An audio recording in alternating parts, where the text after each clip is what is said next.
Doing something a little different this week. We're actually going to do a comparison and contrast through 3 different beers. So, pull these guys out. What we're going to be starting off with is Sam Adams Rebel IPA. We're going to follow that up with a couple of newer entries from them. The Rebel Rider and Rebel Rouser. The Rebel Rider being a session IPA version of the Rebel, and then the Rebel Rouser being a double IPA based on the Rebel. Been a big fan of the Rebel ever since it came out. It's actually kind of a toss-up between Rebel IPA from Sam Adams and Monkey Fist, which is an IPA from a local brewery called Shipyard, as to which one's my current favorite. They're both really well balanced, but the Rebel is a little bolder than Shipyard's entry. Shipyard's entry is a little lighter tasting. Both excellent beers.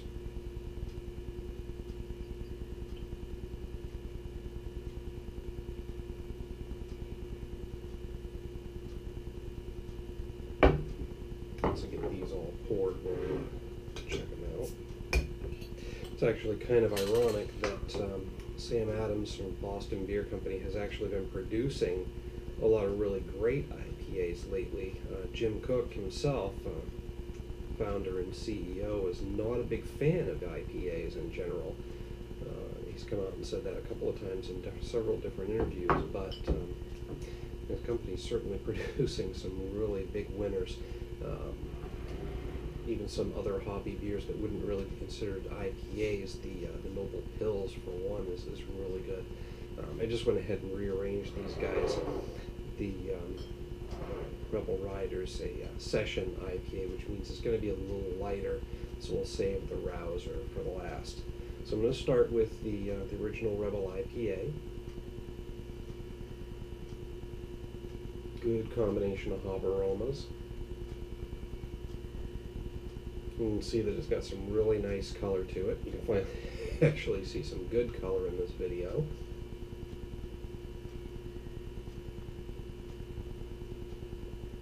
I'm taking a big swallow of that one because I really like it. As I've said, it's really well balanced. It's an awesome IPA.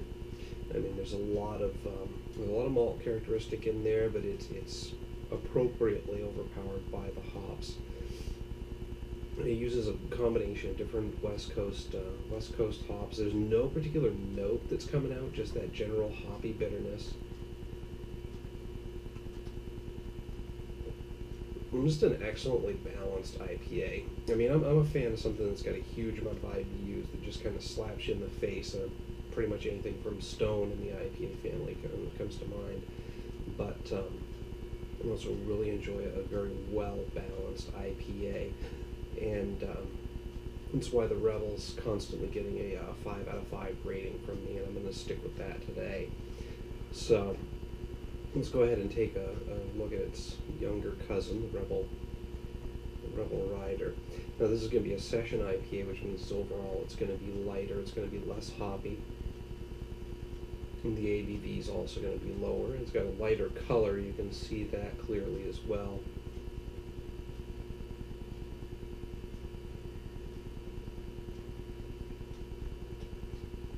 It's actually a little more bitter than the regular Rebel. It's not as bold. It's got a lighter mouthfeel. It's drinking easier. So as a session IPA, that's kind of to be expected. And this is something I could find myself drinking casually, like a whole lot of it, of course.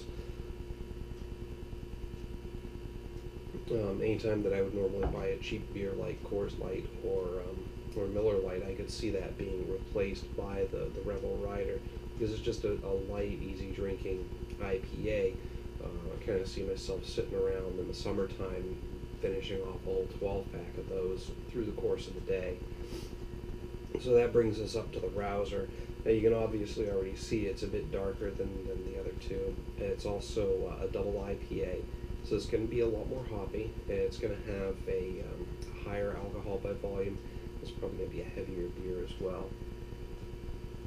already I can smell the hoppiness coming off of it, and it's definitely got a stronger hop characteristic than either of the other two.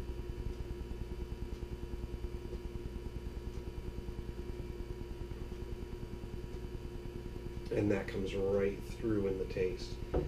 Definitely has a heavier mouthfeel, and that bitterness is really good. It really hits you pretty good. It's not overpowering. Again, it's very well balanced, but the hoppiness really is much more forward in that one. So basically, the Rebel comes in still at a solid 5. The Rider is going to come in at a 4 out of 5 because it is a lighter and easier to drink beer, and it's good. It's great, but it's not blowing me away with how well balanced it is like the Rebel does. And the Rouser actually gets a 4.5 because it's got those same characteristics from the Rider, and it just brings it more hop forward. Plus, it's got that heavier mouthfeel and that not really a bolder taste, but a more bitter taste. I think it's hard to describe, but it definitely comes in a solid 4.5 out of 5. So there you go. Check them all out. Grab all 3 if you can find them. I know you can get the Rebel in a 6-pack, 12-pack, and I believe it's in at least one of the variety packs. The Rider I've actually only been able to find in a 12-pack, and the Rouser I've seen in both 6 and 12. But hopefully they'll release a nice variety pack and you can hit up all the Rebels. But every single one of them is worth checking out, especially the original Rebel if you're a big fan of IPAs. As always, go ahead and give me a like and a share down below on Facebook and on YouTube. We'll see if we can get some more videos going and increase a little bit of the viewership. If you've got a beer that you'd like me to take a look at, or any drink suggestions, hit me up with a message. My email's posted, and I got the Google Plus and the Facebook connections. I'm not opposed to checking out some home brews if anybody's got anything out there, and I'll take any suggestions for that, or like I said, drink selections. Hit me up. Until then, enjoy.